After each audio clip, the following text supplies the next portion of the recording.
Hi, I'm Annette Pasternak, also known as the Stop Skin Picking Coach, and today I'm going to talk to you about your thoughts and the power that they have over your actions.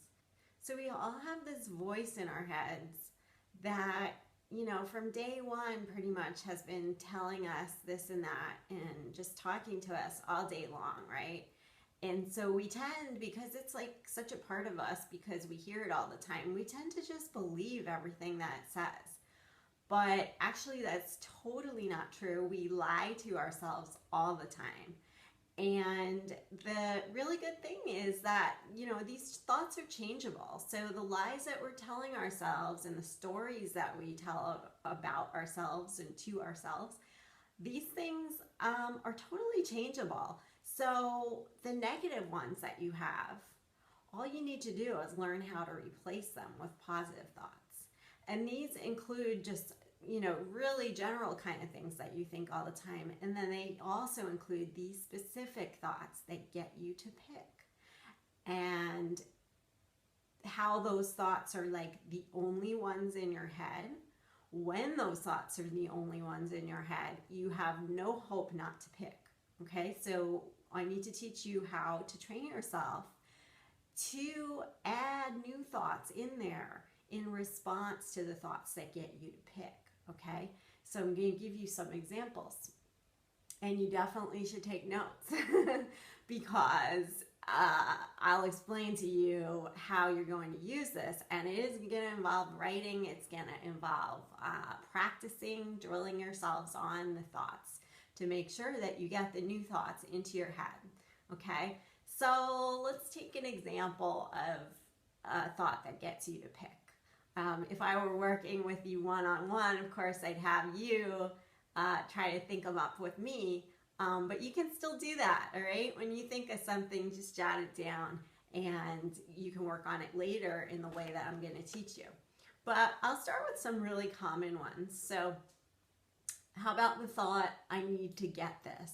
I need to pick this spot, smooth this bump, I need to fix this, I need to, all those thoughts, right?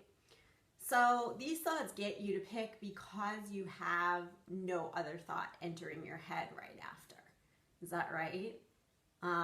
So then I need to, you have absolutely no choice. When that is the only voice talking to you, you have no choice but to pick. So boom, you're going to pick until you can train yourself to answer that thought with something else that gets you to not do it. Okay, so what kinds of thoughts might help you get away from that? I need to pick, basically, any variation of those thoughts. Okay, I mean, you can ask yourself a question like, do I really need to? Or is this just, I really want to, but what I really want is to not pick, so I'm going to choose not to pick. Okay, that's kind of long. You can reason with yourself, but sometimes it helps just to have a quick sort of catchphrase. So when you say, like, I need to pick, it's like, I choose not to, or I choose to step away from this mirror. I choose to put my hand down. I choose something else. I want to do something else, or whatever. You're going to have to experiment with some of these thoughts to figure out which ones actually get you away from the picking. But the point that I really want you to get for sure is that you absolutely need to think of another thought, because if the only thought in your head is the need to pick, you're done. You have no choice. You're going to pick.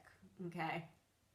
All right. So that's really the point of part one here, is that your thoughts control your actions.